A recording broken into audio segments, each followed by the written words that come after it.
Yo, what's up? Welcome to Kind of Funny Games Daily for Monday, April 5th, 2021. I'm one of your hosts, Blessing Adeoye Jr. Joining me is Tim fucking Geddes.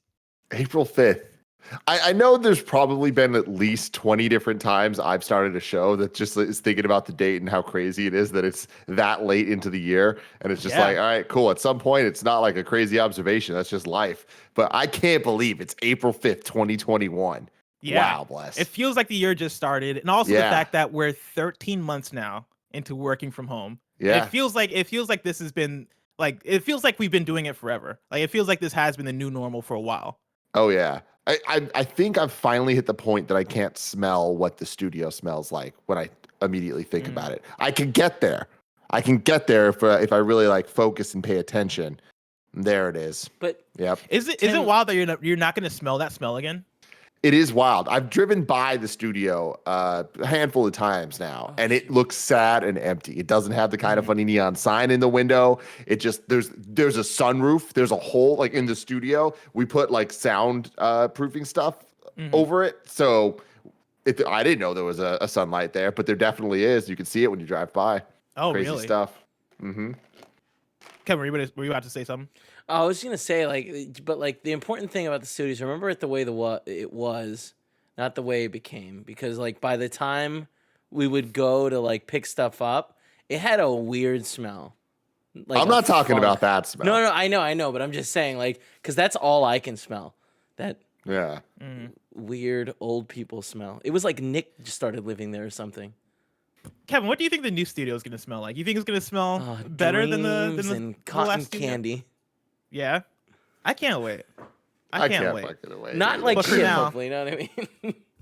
Oh God, hopefully not. But for now, let's talk about today's news. Today's stories include early Outriders impressions, another possible Xbox event, and more because this is Kind of Funny Games Daily, each and every weekday at 10 a.m. live right here on twitch.tv/kindoffunnygames. We run you through the nerdy news you need to know about. If you're watching live, you can correct us when we get stuff wrong by going to kindoffunny.com/you're wrong.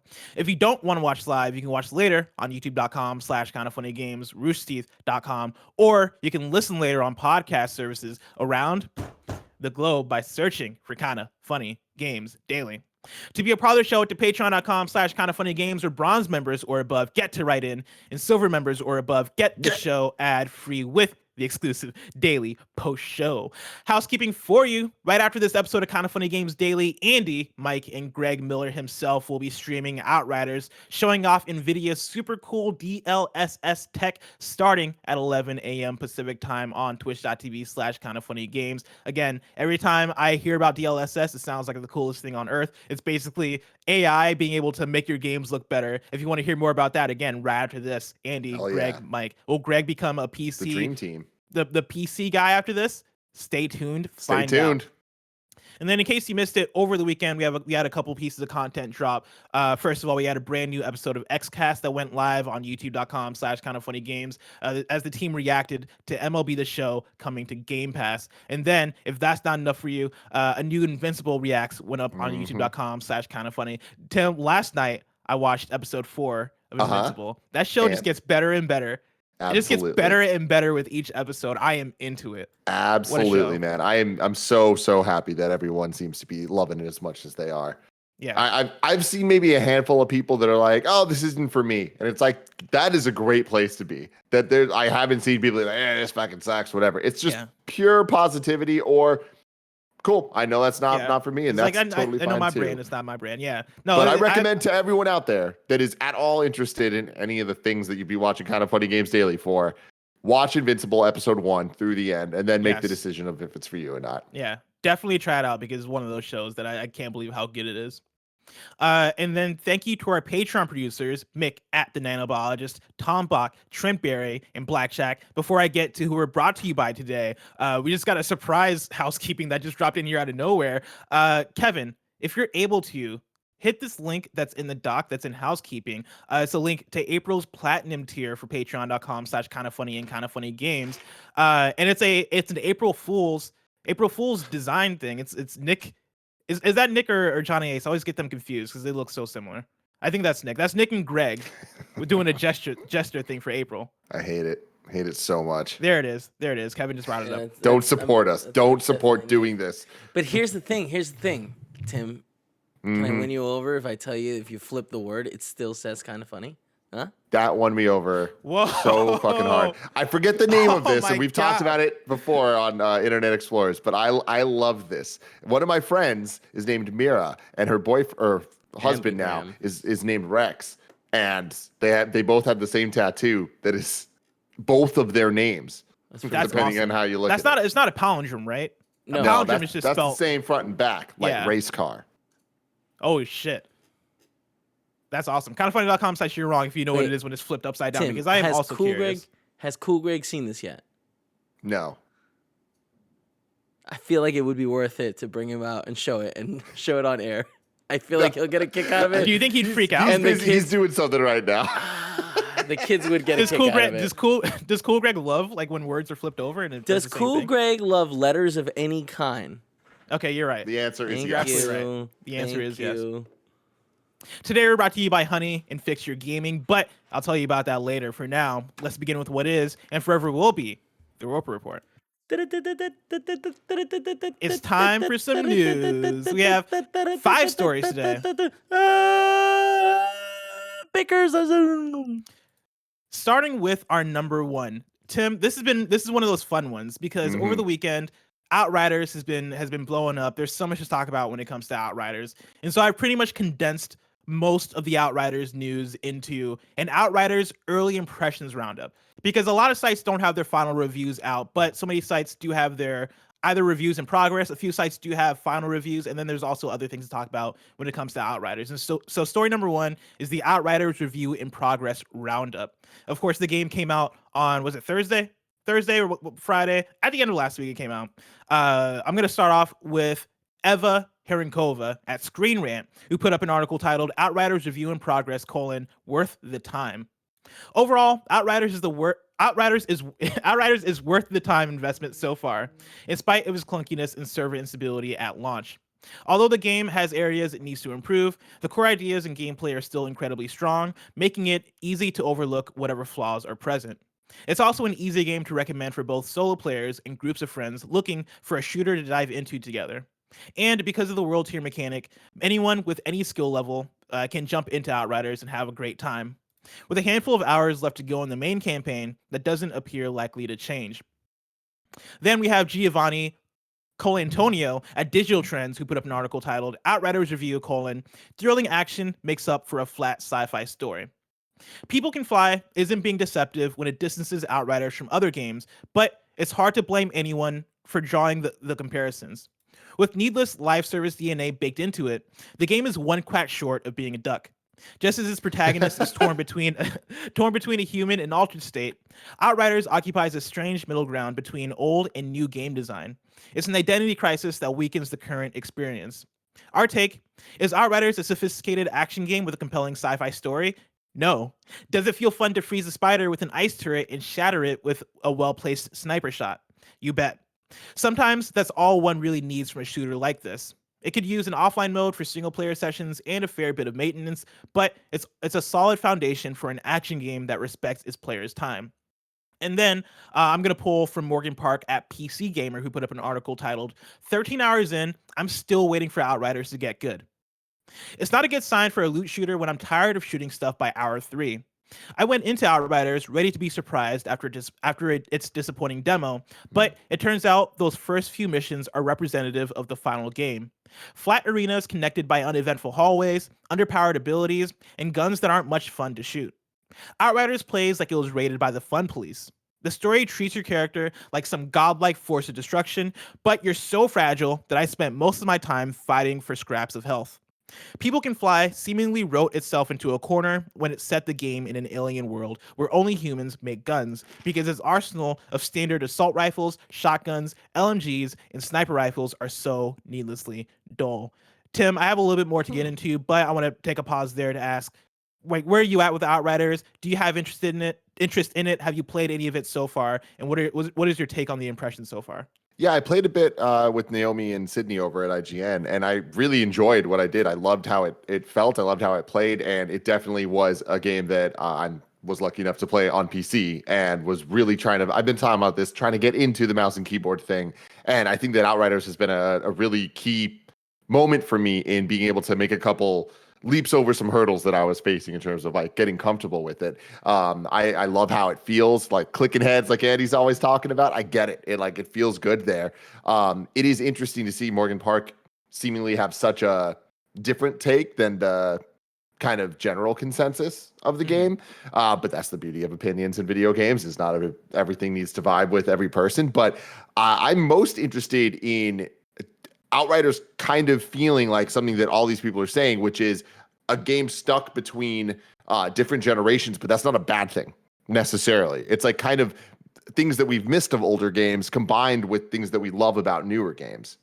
Yes. Yeah, I'm kind of right there with you. I think we were talking a couple days ago, and I mentioned that this game kind of reminds me of a PS3 era game, and I don't mean that in a terrible way. I just mean that in the way that it is this third person action shooter, cover based shooter that is very brown. Its story is very much like a action space, like, hey, we're gonna take out the bad aliens kind of thing, and like, like I resonate most with that, with the second review that I read here from Giovanni over at Digital Trends, where he mentions that it's thrilling action, but it's a flat sci-fi story. Nothing in the story in this game so far has spoken to me. Even watching the cutscenes, because early on playing, it's very easy to kind of skip through, especially when we're streaming or you're playing with friends, and it becomes difficult to pay attention to the cutscenes. Over the weekend, as I've been playing more and more by myself, even paying attention to the cutscenes and listening to what characters have to say, I'm like, I don't care about what any of these people are going through. Like, I think some of the environments look cool. I think I love and hate the attitude of it, because it feels kind of angsty in ways that they want to have these characters from a different planet like drop fuck and shit like in places, but then also like they're going through like this serious alien military shit that I'm just like, all right, it seems kind of whatever. Like, it seems kind of generic. It's not really grabbing me. The action, like the gameplay, I'm having a surprisingly fun time with, because Yeah. it is this mixture of Destiny, even though they say it's not games as a service, and it isn't games as a service, but it feels like it is this mixture of Destiny and Borderlands in a way, right? Or Destiny and Gears of War in a way, where it is, you're leveling up, you're finding new loot, you are equipping new loot constantly in this game. And the more and more I've played, the more and more I've started to get to the place where I'm kind of appreciating the loot, because they do have random modifications and random qualities. Like I picked up like some shoes that allow me to have more durability on my turret, and I'm like, that doesn't make sense, but it's a video game as video game, so I'm gonna roll with it. It's that type of shit where I'm like, you know what, man, it is what it is, and I'm having a fun time, so I don't mind it. That's totally exactly where I'm at. I really appreciate things that this game are doing that seem like counterintuitive to what the story that it's presenting, or like how serious the game takes itself at times. Like I love how much there's the focus on shoot to heal. Like it is very much like it's a cover based thing, but I almost feel like it's not. Like I feel like the cover's almost there, kind of just for a moment of respite to be able to be like, what am I going to do next? Because you really need to be getting out there and zooming around, shooting people. And what's cool about it is having the different classes. I really like how they are all similar enough that they play the same, so you don't need to like relearn the game, but their abilities do make them stand out enough that you're interested in giving each one a shot. And I like that later a build that I was playing was like later in the game where you got legendary weapons that allow you to have abilities from the other classes with your class. And like that type of strategy and stuff is, I think, really cool. And this game has a focus on fun that is so important when it comes to gameplay of this type. My question for you, Bless, is like, it seems like the majority of people agree that the story at least just kind of is there, but at most gets in the ways and bringing down the experience. Like, I wonder if this game would have been even better received if it just didn't have that at all. If it was way more just focused on the multiplayer side of things and, didn't like, it seems like giving the concession of, oh yeah, you shoot things to heal is a video game ass thing.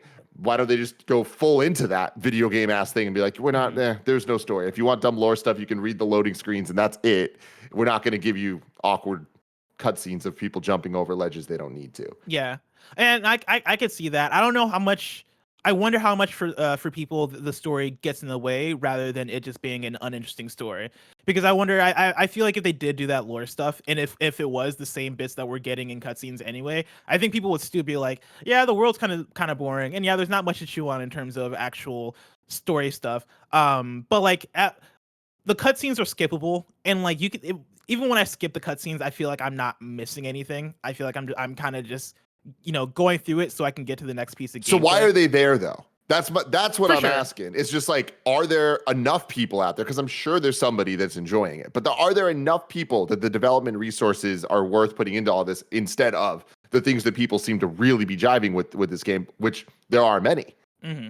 I mean, my thing is, it feels like they did try with the story. Like Yeah. I think they wanted to try and have a story that people got into and got invested in, but it just didn't work. And so yeah, like if they removed the story entirely and just had it be, hey, you're going from gameplay B to gameplay B, and we're gonna feed you story through items or through load screens or through some other means other than constant cutscenes. I could see that being a way for them to get around it and like save that development time and all that stuff. I don't know if it would lead to like better reviews, because I think either way, the whether or not you had it in there or not, like I think the story is just one of those things where it's like, yeah, it would be a better game if we were able to care about this more. Like it'd be a better game if this is compelling and it had better performances and all this stuff. But either way, like like it is very much for me a 7 out of 10 to 8 out of 10, like swimming in that area. But for that, still very fun game, like still very enjoyable.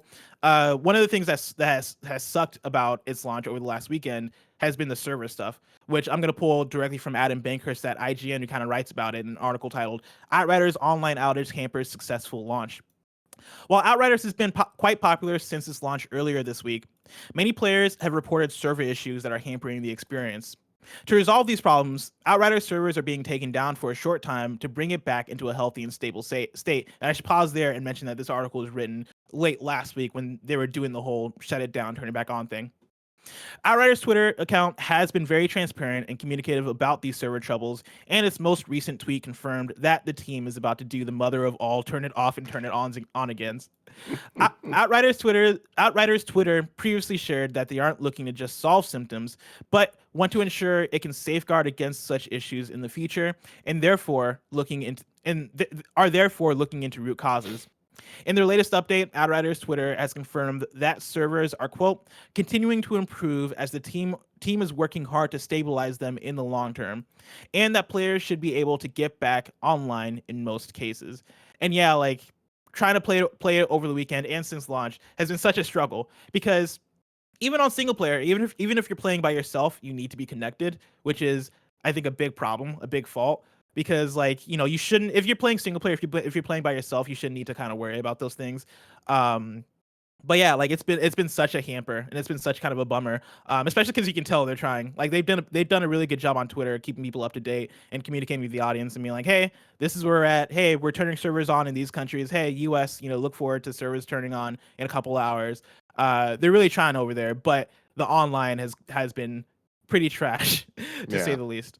I mean, look, this sucks, obviously. I think the key takeaway, though, is they are being transparent. They're updating people. They are fixing these things. And they're, in my opinion, giving the right answers and the right statements of they're not trying to put a Band-Aid on this. They're trying to actually look for the problems, the roots of the problems, and solve them. So going forward, there's a solid player base that's playing a game that actually works. And I think that is the only way that they can push through this, or else it's going to turn into a disaster story like we've seen so many other times before. I don't think that's going to be the case. There's a good game here. There is a lot of people enjoying that good game. And even more so, there are more people that want to be playing the game that can't right now because of these issues. Mm-hmm. I think that People Can Fly are very, very understanding of where they're at. I think all the decisions they've been making going into the launch of this game, including it coming to Game Pass, is very much telling a story of they know what they have on their hands here. And I'm sure there's a new story coming up that's going to really double down into that of the success of this game. So I think at the end of the day, they're doing the right thing. It sucks that we need to just expect that these game launches are going to be this way, but that's the reality. They are. And I think that we can point fingers a million ways, and we're not necessarily wrong as consumers. We're buying something that we expect to work, and for it to not work is a major bummer, and that sucks. The other side of that is Hey, it's impossible to stress test this level, and this is just going to happen. And it sucks that developers have to figure stuff out on a holiday weekend. The other side of that is, well, why'd you release a game the Friday before a holiday weekend? It's like, we can point fingers any which way. The reality is this is not going to go away anytime soon. This is how these type of video games are going to launch. And hopefully the Outriders in this particular situation gets figured out sooner than later. Yeah. Let's talk about some Outriders sales. Story number 2, we got video game sales, man. Video games are selling. We're going to start off with Outriders, but then we're also going to move on to Monster Hunter Rise in a second. But starting with Outriders, I'm pulling from Benji Sales on Twitter. Outriders has beat Borderlands 2 and 3 in Steam concurrence. Benji Sales tweet at Benji Sales on Twitter. His tweets go like this. Outriders performance on PC is insane. It's just hit a new Steam peak concurrent players higher than the all-time Borderlands peak. Outriders peak hit 124,812 players, comparing that to Borderlands 2 and 3. Borderlands 2 was at 124,678, and Borderlands 3 peak concurrence was at 93,820. Benji continues saying, crazy, a new IP doing higher numbers than one of the biggest brands in the genre, which I think, again, like is wild. Like that those are wild numbers. To bring a little bit more into that, gamesindustry.biz this morning posted UK box charts for this last week, and Outriders is sitting at number 6. Breaking it down, right, starting at number 10, right, we got Minecraft. This is UK sales. Minecraft at number 10, Assassin's Creed Valhalla, Super Mario 3D All-Stars, Ring Fit Adventure, Outriders, Mario Kart 8 Deluxe, Monster Hunter Rise, Super Mario 3D World, Animal Crossing New Horizons, and then FIFA 21 sitting at number 1. And Sorry, I was laughing. Mario 3D All-Stars. Of course, it sneaks in there. Getting that final bump. Yeah.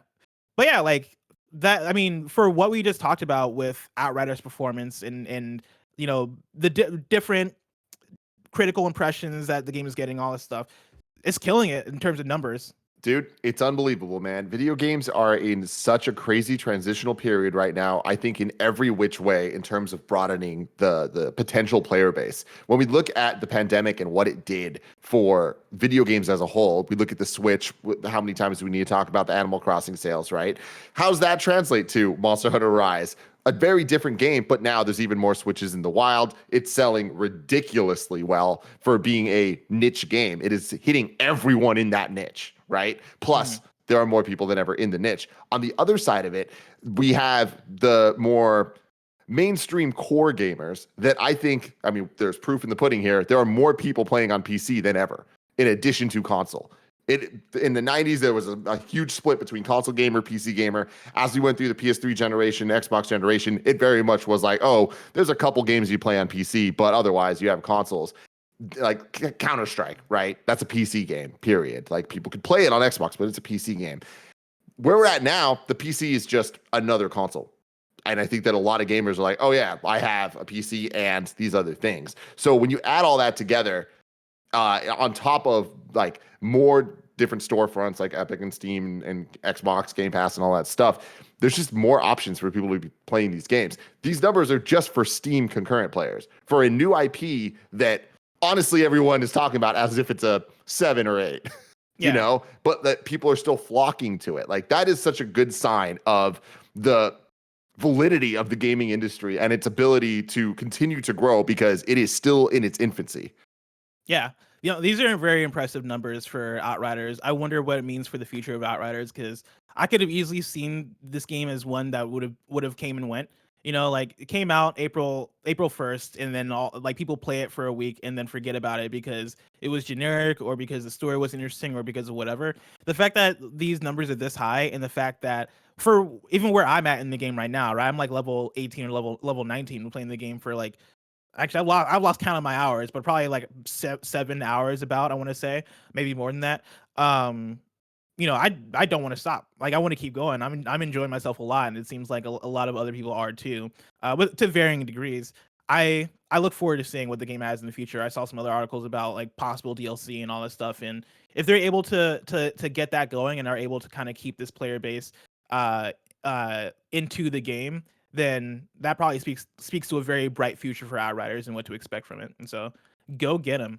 Hell yeah. Also, a fun thing to note in that same gamesindustry.biz article where they broke down the UK box charts, they also mentioned that Balan Wonderworld, which also came out last week, hasn't managed to break the top 40 at all. Which, yeesh. Damn. Yeesh That to say the is least. crazy. Yeah. Like, of course it didn't do well, but like top 40, like I wish we could find the full list of games. Is that possible? I wonder. I'm gonna look. You can keep going. I'm Yeah. gonna look. Yeah, see if you're able to find it. Sticking on the sales train, Monster Hunter Rise has surpassed 5 million units globally. I'm going to pull directly from a Capcom press release for this. Capcom today announced that Monster Hunter Rise for Nintendo Switch has shipped 5 million units worldwide. The Monster Hunter series consists of hunting action games that pit players against giant monsters in a beautiful, natural environment.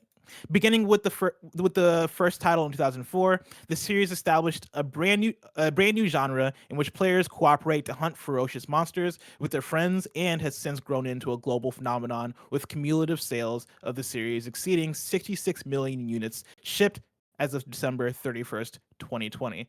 So go get him, Monster Hunter. 5 million. That's insane. Does that one surprise you at all? Oh yeah.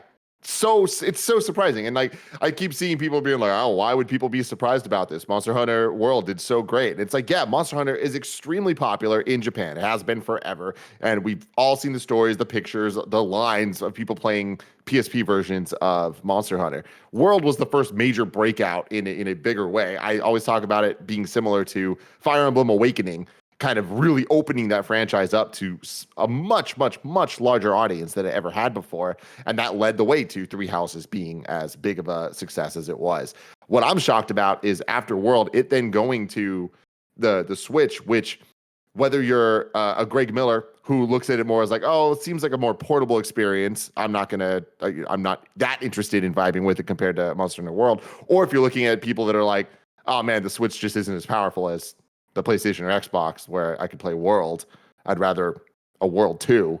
Mm-hmm. I am shocked that it seems like, again, anybody that would be interested in this game is playing this game, is buying this game on the Nintendo Switch. That is the power of Capcom being back in a way they haven't for so long and are now just on a run. Like since 2016, they have just been killing it. Yeah. Right. And if they continue to do this alongside the Switch continuing to kill it, it's like, yeah, that's a recipe for success. But it's not necessarily something that is a guarantee. It is, I think now there is proof in the pudding where it's like, yep, cool. The Switch does have this attach rate power for the Monster Hunter franchise. But that I don't think was something that it was a guarantee. Mm-hmm. Yeah, like I think when you talk about Switch in the attachment rate, you're usually talking about first-party Nintendo games, which is why we look at something like Animal Crossing, New Horizons, and we're like, holy shit, that game sold like nearly like, to 50% of Switch owners. Like it hit like 30 million in Switch sales. And you look at Monster Hunter World, and for context, right, that game sold I want to say past 15 million units at its release, or I guess over the years since its release.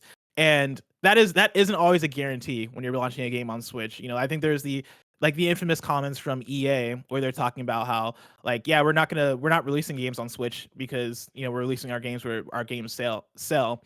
And for a Monster Hunter game to come out on Switch and sell 5 million units already, like within weeks, that is very impressive. And yeah, again, it speaks to a little bit more context when we talk about can third-party games sell well on Switch? Like Monster Hunter Rise selling that much, that is legitimately Nintendo attachment rate numbers. Like that is it selling comparatively to a Nintendo first-party game, which is really impressive for a game that just released exclusively on Switch. Yeah.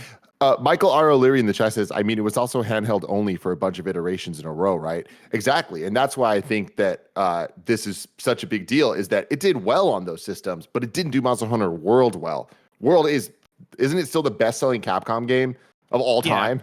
Yeah. It's like that puts it on another level, which is like, oh shit, now that there's proof in the pudding that a portable game can also maintain that type of success, I think is a really big deal for the franchise. And like Bless is saying, the ability for third-party games to sell those type of numbers on the Switch, which we've seen before in a couple ways, but never to this speed, never to this degree. Yeah, for context, total shipments for Monster Hunter World reached 16.8 million units at the end of December 2020, which is an incredible number. And for Rise to already hit 5 million, I wonder if it catches up to that. Like, I wonder And if there's a chance for Rise to sell better than World, even though and it's an that's exclusive. World on 2 or 3 consoles, depending on if they're counting PC sales within that time frame. Yeah, that's incredible. And so shout out to Monster Hunter Rise. We'll continue to keep an eye on that to see how that grows and continues. But for now, Tim, let's talk about story number 3. You might be getting another Xbox event in the coming weeks. This is Andy Robinson at VGC. Microsoft will hold a What's Next for Gaming event this month, according to a new report. ZDNet journalist Mary Jo Foley claims that the game-focused virtual event will take place in the coming weeks to supplement Microsoft's annual Build conference, which is confirmed to take place in May. Since Build is a developer-focused event, it's likely any gaming showcase would be focused on the platform itself rather than the games. But Foley notes that this is separate from the developer-focused GameStack event listed for April. Microsoft has adopted a strategy for holding smaller, more frequent news events so far in 2021. Last month, it held an extensive ID at Xbox showcase, and it's also announced an event dedicated to Age of Empires.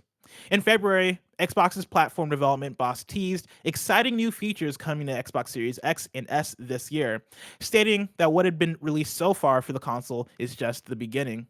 Speaking on the official Xbox podcast, Director of Program Management Jason Ronald said that these new platform announcements would be made as early as over the coming months.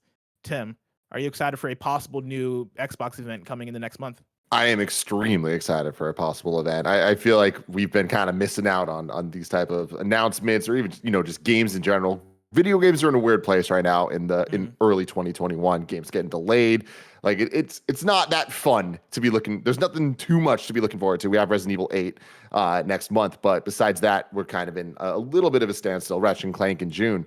I'm itching for some announcements, and I think that this could be really cool. The way they're talking about it, I don't necessarily think it's going to be E3 level. Yeah, I don't think you're not going to get Halo Infinite. You're not going to get Hellblade. But I mean, the thing is, what I'm excited about hearing this is hearing when they officially announce it, what the words are associated with it, of how they're talking about it. Is this just part of a larger Microsoft event that they're just, oh yeah, a game's going to show up too, kind of like last year at the tech one, CES, when PlayStation had, like, when Sony had a presentation and PlayStation revealed the logo of the PlayStation 5, right? Yeah. Where it's like, yeah, okay, there was they came to talk about gaming, but it was like, that's not really that big. Is it going to be something like that, or this is a Microsoft event that, like, their kind of answer to a Nintendo Direct, PlayStation State of Play?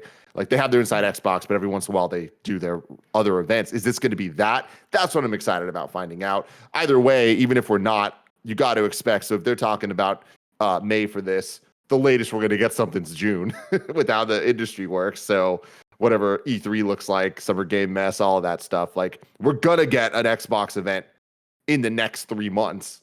So this would not surprise me if this ends up being bigger than this report leads it to sound like.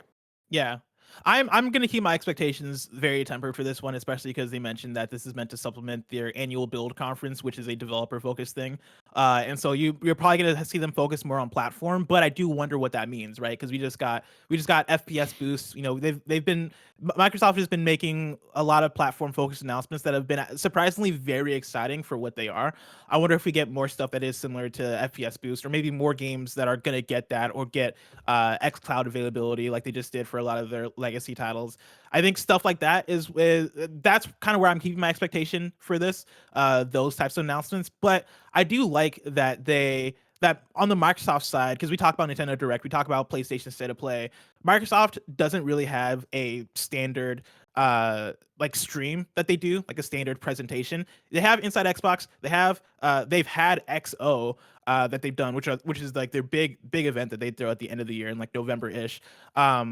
But like, it seems like they do a good job of making everything kind of its own thing, which I think of itself is kind of smart and pretty exciting. Like, we just got the ID at Xbox presentation a couple weeks ago, and that was a 4-hour long stream about independent games where they went through, talked about all of them. A bunch of them are coming to Game Pass, and you didn't really have people overshoot their expectations for it, because it was something that was, hey, this is a one of a kind thing that you can tune in for. Whatever this is, I wouldn't be surprised if they were like, hey, tune in to our build presentation or our platform Xbox presentation, whatever fun name they gave it. I'm not a marketer, so that wasn't a fun name, but whatever name they give it, right? And it is like oh, cool, we haven't seen them do this before. Let's see what this is about, and we get announcements that blow us away because they're not branding it a certain way. I like that idea. I like the idea of having a bunch of different pockets you can put things into. Yeah, I'm on the total opposite side where I think that one of Xbox's biggest problems is they just have too many brands. And it's just like you need to kind of like consolidate it a bit. Nintendo had the problem for a while with there's Indie World and then there's Nindies and then there's Indie Showcases and all that stuff. And it's like, okay, cool. We're getting to a point that they've kind of consolidated that. On PlayStation, it's like PlayStation Now is potentially the worst branded service in the history of video games. It's like for how developed that thing has become, and with Xbox Game Pass being what it is now, the fact that PS Now is just something that exists and today gets Avengers coming to it and all this, it's like that. How is that not being talked about in the same way? And it's like, well, it's on PlayStation. They don't talk about it that way. They don't present it that way. And I feel like with steps we're seeing with Xbox of taking Xbox Live, the rebrand there, they're clearly trying to rebrand to simplify things as much as possible, which I think is very key to the success and understanding of video games, especially as we're in this new era where it's more complicated than ever with last gen, this gen, PC, Game Pass, streaming, all that stuff. It's like we need people to be able to understand the language of this if they want game announcements to be exciting, game releases to work, all that stuff. It needs to work in synergy. My counter argument would be for the PlayStation side of things. They do state of plays often where I'm like, why is this a state of play? And they also do blog posts often where I'm like, why isn't this a state of play? For example, like we got recently the Destruction All-Stars state of play, which when you compare that state of play to earlier last year where they revealed Ghost of Tsushima gameplay during one of the state of plays, or Last was gameplay during a state of play, there are ways in which the state of play name by itself doesn't manage expectations that I feel like could be done way better. You know, 100%. Like what if you did call like the game, like when you're focusing on your next first party release just on that game, what if you called it something else that isn't a state of play? Well, what if we called it a PlayStation Breakdown or a PlayStation Underground or whatever? I know Underground is a thing, but what if you rebranded it into that, right? Like I think there's something there in terms of finding buckets, because even we talk about all the time whenever PlayStation does we're revealing 8 indie games this morning, we're revealing 5 VR games this morning. It's like, okay, why isn't that a state of play? Or why don't you find a way to brand that so that we know what we're getting and we know we can get excited for that. I think you know, I definitely understand and feel what you're saying in terms of don't overcomplicate things. Don't give people a billion different things to memorize and let things get lost and shuffled that way. I totally agree with you there. But I also think that if you can find 3 good umbrellas, like 3 good ideas, 3 good brands that you can put these things under, then I think that goes a long way in terms of selling that brand to people and making people understand what they're getting when it comes to these presentations. Yeah, I agree with you completely, and I want it clear. I don't think that anybody's doing it right. I think Nintendo is the closest with the branding in the Nintendo Directs, and they make it clear when they are doing a Nintendo Direct that's just one game or just one company's games or just blah, blah, blah. But even that, God, there's so much that they can iterate on to fix. And I hope that everybody does, because it is a fucking mess. And that's why the Summer Game Mess exists. Thank you, Jeff Grubb. You know what isn't our mess? What? Our sponsors. You can get your life together with our sponsors. Of course, you can go to patreon.com/kindoffunnygames where you can get the show ad-free. And speaking of ads, this episode of Kind of Funny Games Daily is brought to you by Honey. We all shop online, and we've all seen that promo code field taunt us at checkout. But thanks to Honey, manually searching for coupon codes is the thing of the past. Honey is the free shopping tool that scours the internet for promo codes that apply and applies the best one it finds to your cart. Honey supports over 30,000 stores online. They range from sites that have tech and gaming products to popular fashion brands and even food delivery. Imagine you're shopping on one of your favorite sites. When you check out, the Honey button drops down, and all you have to do is click Apply Coupons. Click the Honey button. Click the Honey button. Wait a few seconds as Honey searches for coupons it can find for that site. If Honey finds a working coupon, you'll watch the prices drop. Kind of Funny loves Honey Tim Geddes himself has used it for years and has saved thousands of dollars. He says himself, "You are silly if you don't use it. It is free and easy." Isn't that right, Tim? It is. Yeah, you are silly. It's free and easy. Click the honey button. Click the Honey button. Honey has found its over 17 million members, over $2 billion in savings. If you don't already have Honey, you could be straight up missing out on some free savings. It's literally free and installs in a few seconds. And by getting it, you'll be doing yourself a favor in supporting this podcast.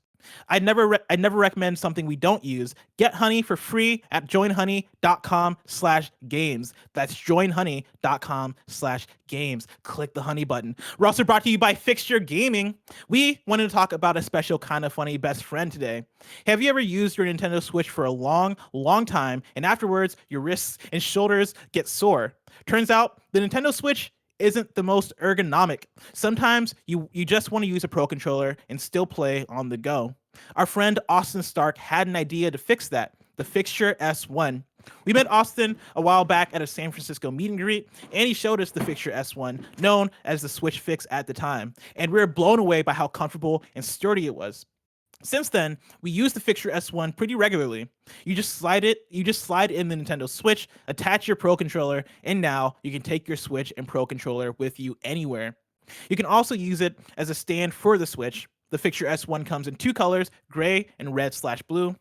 It has completely changed the way we play on our Nintendo Switches, and we're thrilled to announce that the Fixture S1 is on sale this week for 20% off on the Fixture Gaming website.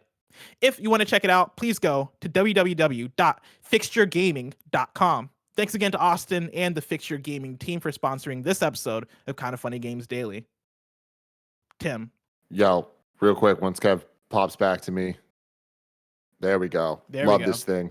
The Fixture is fantastic. It is awesome. Allows you to play Switch. It's so much versatility. You get the Pro Controller you can play. It can work in tabletop mode. It's fantastic. Highly recommend it. Check it out. Click the Fixture Gaming button. Click the honey button. Click the honey button. Story number 4, Apex Legends Season 9 might feature a ton of Titanfall content. This is Adam Bankhurst at IGN. While we haven't gotten a proper entry in the Titanfall series since 2016, Apex Legends' ninth season is set to have a quote, a ton of Titanfall coming back into the game one way or another, end quote. As reported by Dexerto, a number of Apex Legends developers from Respawn appeared on a panel hosted by Brown Girl Gamer Code and discussed how Titanfall fans have some really cool stuff to look forward to. Quote, next season, Season 9, you're actually going to see a ton of Titanfall coming back into the game in one way or another, Apex Legends game director Chad Grenier promised. Quote, I told some people before, if you're a Titanfall fan, hang on for Season 9 because there's going to be a ton of really cool stuff there, end quote. Apex's senior writer, Ashley Reed, discussed how intrinsically tied together both Apex Legends and Titanfall are, and how this next step is simply a natural evolution.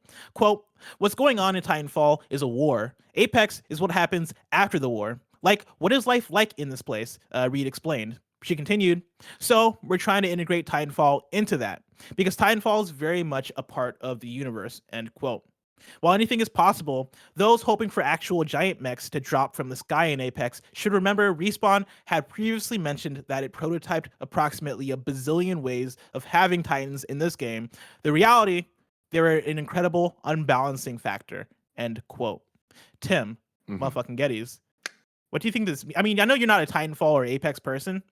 I mean, this is awesome. This is so cool. Yeah. I'm most shocked that we're on Season 9 of Apex. Like, good Lord, they are pumping these things out.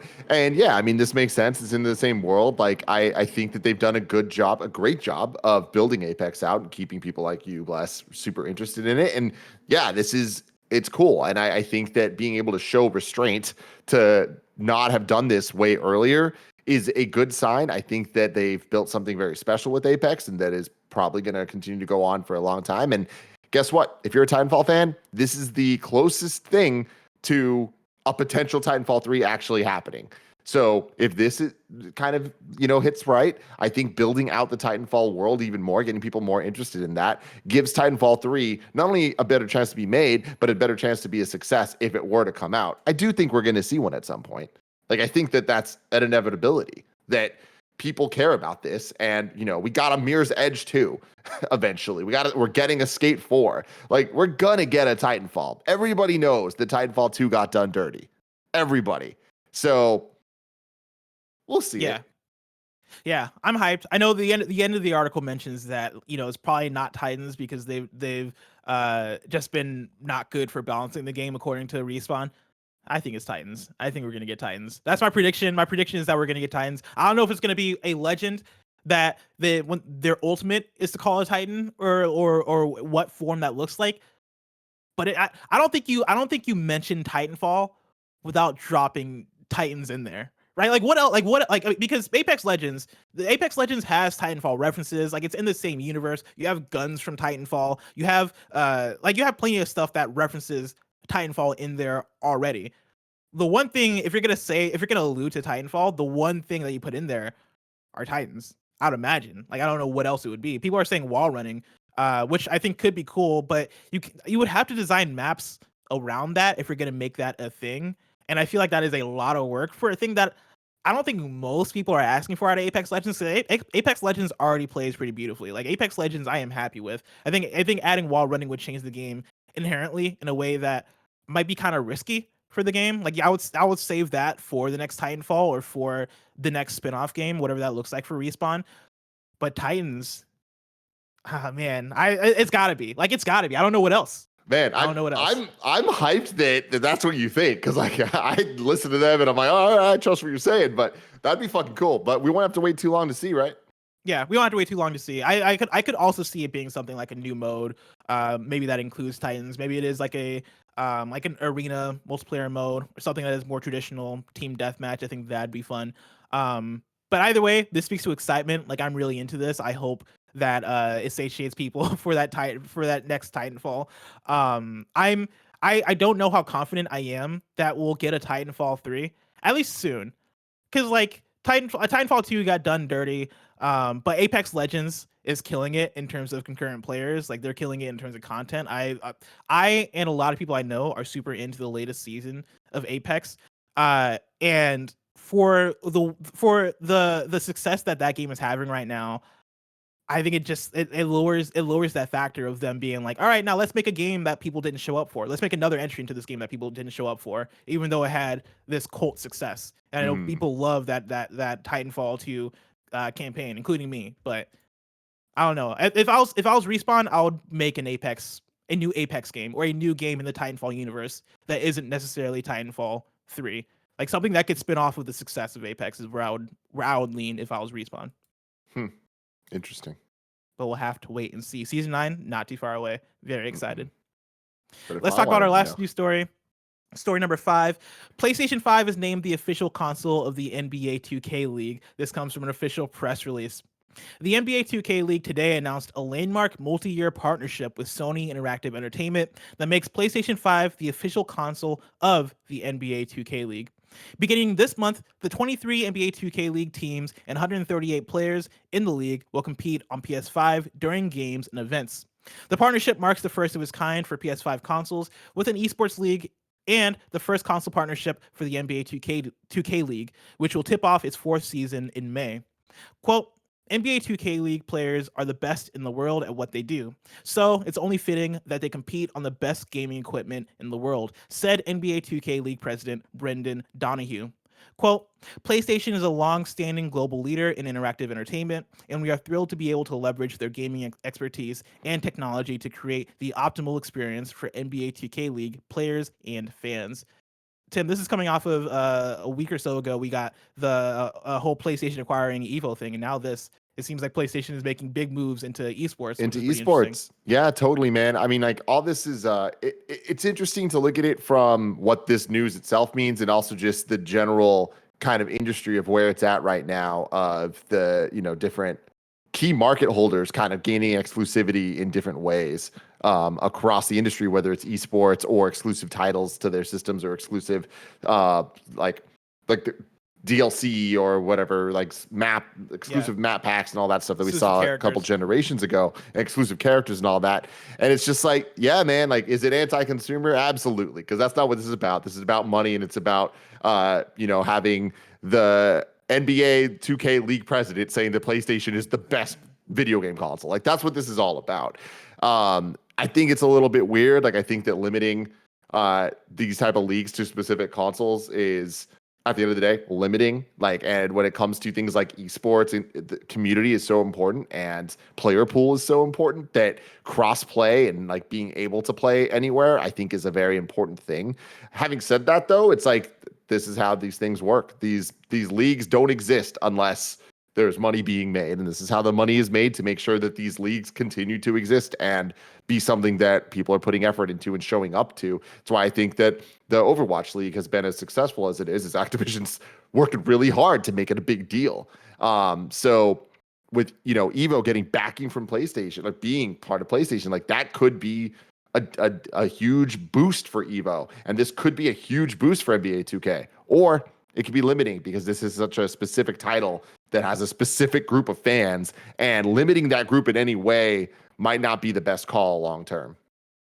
Tim, very excited to see where this esports and PlayStation stuff goes, but the future of all this is just so far away. If I want to know what's coming out to mom and drop shops today, where would I go?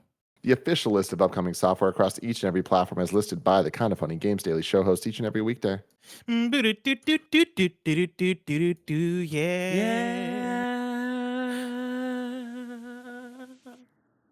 Out today, we got NGU Industries for PC and Mac, Cute Honey 3 for PC, and then Cyber Taxi for Switch. We got a couple of new dates Hold for on. you. What's Real up? quick, Cyber Taxi. I was like, is that the Crazy Taxi ripoff that we just played a couple weeks ago? And I was like, no, that was like Crazy Cab or something. I look up Cyber Taxi. Cyber Taxi is an action-packed driving first-person shooter and taxi simulator set in a grim vision of the future. That's all you need to know. What? All Kevin, you need to know. Is there a way we can pull up a trailer for that? Because I need to know how this looks. I don't know what any of those words mean when you put them together that way. Oh, Lord. We got a couple of new days for you. We got Lost Words. That is coming to Xbox One, PS4, Steam, and Nintendo Switch on April 6th. And then Tatsumaki Behind the Twilight is coming to Steam and GOG on Wednesday, April 14th, 2021. Deal of the day for you. We got some new PlayStation Now titles. Marvel's Avengers is coming to PlayStation Now until July 5th. Borderlands 3 is coming to PlayStation Now until September 29th. And then we're also getting The Long Dark for PlayStation Now. Big month, I guess, for PlayStation Now, right? Like that's a big release. That's huge, man. Marvel's Avengers. Love to see it. Kevin, have you been able to pull it up yet? Yeah. Give me 2 seconds, cause like there's a there we go. There it is. What I'm looking for. Hold on. There it is. It's exactly what we thought it was. No, this is so much cooler than I thought it was. I didn't expect it to have this like retro 90s PC look to it. Duke Nukem. It's like Duke Nukem, but you're driving a taxi. Exactly what it looks like. It's awesome, man. It's so fucking weird. It's getting good reviews too, which is shocking. Is it really? Yeah. Is that a DeLorean? Yeah. It's getting like 70, like it has like a 75, 80. This looks Pretty mad. Holy cow. Okay, well there you go. Cyber Taxi, everybody. Tim, folks can go over to patreon.com/kindoffunnygames where not only can they get the show ad-free, they can write in with their questions. We don't have a lot of time left in the show, and so I'm only going to pull one of these questions, but I got quite a few I can pull from. So Tim, tell me if you want to talk about cross-gen upgrades, you want to talk about 2021 being a slow year, or you want to talk about what people are going to call, or what parents are going to call Marios now that Mario is dead. Jesus Christ. Let's go with the cross-gen one. Cross-gen. All right, Michael Knight writes into patreon.com/kindoffunnygames just like you can and says, good afternoon, Blessing and Tim. There's been a lot of talk on Kind of Funny about next-gen upgrades. Some go smoothly, some require downloading, re-downloading. I'm just wondering how you think the cross-platform upgrades and cross-saves have been going since launch. Also, do you think in 7 to 8 years, with the next generation of consoles, cross-save and cross-platform upgrades will be easier and more streamlined? Thanks for all you do, Michael Knight. Tim, how are you feeling about them cross-gen upgrades? We've been talking about this a bit on Kind of Funny Gamescast. They're a fucking disaster, and it just really, really sucks that it seems like it's not going to ever really be fixed. It's just kind of what we're going to have to deal with until cross-gen's not really a thing anymore because we're just fully into next-gen. But yeah, it just sucks that I've been saying, there's been like 3 or 4 games now that I've went from PS4 to PS5, and every single time I've had some version of similar issues that every time I thought I had solved. when it comes to having to upload your save from the PS4, then downloading the PS5 version before you delete the PS4 version without it causing any issues with trophies not popping or this or that. I think that the unfortunate reality is we just, on a per game basis, kind of need to let the update patch come out for the PS4 and PS5 upload, download, save stuff, and then read some Reddit threads on what all the issues are that you need to know going into it. Because this reminds me of all the games that have like missable trophies that are just bullshit, where it's like, these are some things you need to know before playing this game. It's kind of like, before, it's on us at this point. Fool me once, fool me twice. We all heard it. We know what we're talking about. I feel like it's on us to like look into the issues, because there will be issues. There shouldn't be, but there's gonna be. Yeah, this is one of those issues where I like this speaks a lot to the power of smart delivery on the Xbox side, because I know there are still problems here and there when it comes to upgrading games there. Like I forget the game that we were talking about recently. It might have been Tony Hawk. Yeah, Tony Hawk just straight up didn't work on Xbox. Broken on Xbox. So smart delivery, not necessarily always that smart. Yeah, like not a perfect system, but at the very least, it seems to work most of the time, and it seems to work way smoother than the PlayStation side of things. It's been fucking awesome, especially like across PC and Xbox. The fact that it just works. I can play Ori on PC, pop it up onto my Xbox, and then my save is just there playing with the new 120 frames per second patch, all that stuff. It's like, God, Xbox, thank you. Yeah, the thing that blew my mind was I was talking to Snowbike Mike, I want to say last week or the week before, and it was when they released, it was either when Oblivion came to Game Pass or they put 60 FPS on it. Basically, there was, for some reason, Snowbike Mike was playing Oblivion on his Xbox Series X, and he opened it and he was like, bro, my save from like 2008 is just here. Like it's already working. Like it is just here for me to use. And that is such a mind-blowing thing to me, because on the PlayStation side, there's no way that would work that way.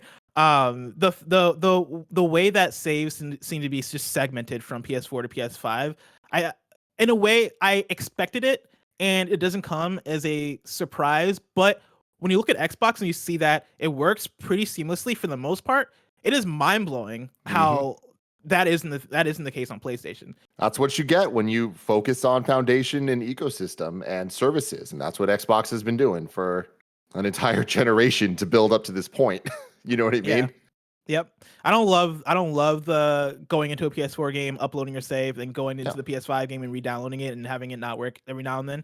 That's been such a frustrating thing. But to the question here from Michael Knight, in 8 years, do you think it'll be streamlined? Do you think it'll be better? Well, the thing is, in eight years, it won't matter, because like, think about this. How many more games do we have that we're going to have to deal with this on the PS4 side at all? Final Fantasy VII Remake, Intergrade, or whatever the fuck it's called. But isn't that the end? I mean, for now, yeah. But I think they're talking about PS5 to PS6. Yeah. I mean, I think it'll be a problem still. I don't think this like, unless PlayStation shifts their platform to being more like Xbox, where they are putting more focus into backwards compatibility and cross-gen, like the ecosystem all working together in a way that feels way more holistic, then I expect this to be the same case in about 8 years on PlayStation, and it's gonna be something you deal with for about maybe 2 to 3 years, maybe a year to 2 years when you're in that transition period, but then probably forget about. Yeah, after a while. I'm gonna say this won't be an issue. There will be other issues, but I think that they'll solve this one for whatever next gen PlayStation looks like. Hopefully. Yeah. Of course, you can not only get us your questions, you can get us your squad ups on Patreon, just like SSBBphenom did. SSBBphenom wrote in with a squad up on Xbox and says, I could use more active online friends on my new console. Lately, I play Avengers and Apex and Cold War and Fortnite and Rocket League and whatever else I'm somewhat decent at. I play on all consoles with the same goofy name, so if you want to play stuff sometime, add me. And if not, that's cool too. You can add SSBB with the username, and I guess it's the same username on Xbox and PlayStation. SSBBphenom, spelt exactly how it sounds, with no spaces, no underscores, none of that. Go play some games with them. Have a good time. I wonder if that has to do with Super Smash Brothers Brawl. I thought the exact same thing. Like, my mind went to Super Smash Brothers, and then for some reason my mind also went to Super Saiyan. But then I was like, no, that doesn't seem. I also went to Super Saiyan. But that's like SSJ. Yeah. Something I've always wanted to do in some type of content is to take a bunch of different acronyms and like present them to a different, like a group of us, and see what first comes to mind for all of them, because I feel like they're like FF. Is it Fast and Furious or is it Final Fantasy? See, I went You Final know? Fantasy. DMC. What do you think? Devil May Cry. Well, yeah, okay. DMC, there was a see, game I called thought- I DMC. thought- so that can, I What'd thought you the think, YouTube Kev? strike. that's DMCA? DMCA. But yeah, cool. Hey, cool. man, but you asked me what I thought. You know what I mean? Was it missing a letter? I couldn't tell you. That's awesome. Now it's time for kindafunny.com/you're wrong. That's where you write in, let us know what we got wrong as we got it wrong. We got a couple of your wrongs here. DJ Kento, Naila Ball, and a few more people wrote in saying that a word that's the same right side up as it is upside down is an ambigram. Ambigram. Yeah. Ambigram. Ambi. Ambigram. Let's see. We got more ambigrams here. Nano corrected me and said Outriders came out April 1st, Thursday last week. Thank you for that. Let's see here. Borzin writes in with a note about Borderlands 3 and says Borderlands 3 numbers on Steam. It was an Epic Games Store exclusive for a year, so that might have had something to do with the Steam numbers, which is true. The story also referenced Borderlands 2, which had higher concurrence, but that makes sense. Nano says Blessing said Monster Hunter Rise has been out for weeks, but it's been out for less than 2 weeks. That's still weeks though, right? Like that's like 1.5 weeks is still plural weeks. No. And so 2 weeks. I'm 2 rolling weeks with it. is plural. 1.5. Yeah, but if it's been out for 1.5 weeks, we would still say weeks with the S on it. We wouldn't say it's been out for 1.5 week. Yeah. No, I don't think so. Fair enough. And I know we have to, Lee. I can't let us go without bringing up that Kevin coming in with some bullshit, and you clearly hear him just chomping on something, and he just goes, "No, I don't think so." A week As and a he day. chomps on some bacon. By that logic, a week and a day is weeks. hold on. By Okay, that when did Monster algebra. Now I'm typing in Monster Hunter A week Rise and a release. day would be weeks. Let's let them according get to Beth. this stream. Let's You go. know? They got some 2 Outriders to weeks play. Is weeks. It's been a week and a half because it's been a week and a few days. Right, so not 2 weeks. Yeah, 1.5 weeks. Nanobiologist writes in with one more Urog and says, Blessing, regarding Apex, you're forgetting that the auto pistol isn't in the game yet, while many other Titanfall guns are. The auto pistol could be an ability or the ultimate for the supposed pilot champion. I didn't forget that. I just didn't. I don't know if that's what they were referring to. That's my thing. Is I feel like that isn't big enough. Like it's big, but it's not like big enough for them to talk about. Like look forward to more Titanfall and Apex. But maybe we'll see. For Kinda Funny Games Daily, the rest of this week's hosts are Tuesday, it's Greg and Gary Whitta. Wednesday, it's me and Andy. Thursday, it's Greg and Tim. And then on Friday, it's me and Greg. If you're watching this live on Twitch, remember that after this is Andy, Mike, and Greg streaming Outriders. They'll be showing off Nvidia's super cool DLSS tech. So stick around right here on twitch.tv/kindafunnygames. Of course, this has been Kinda Funny Games Daily, each and every weekday live right here on twitch.tv/kindafunnygames. We run you through the nerdy news you need to know about. We have a Patreon post show for those that are subbed at the silver level of patreon.com/kindafunnygames. So stick around for that. Otherwise, until next time, game daily.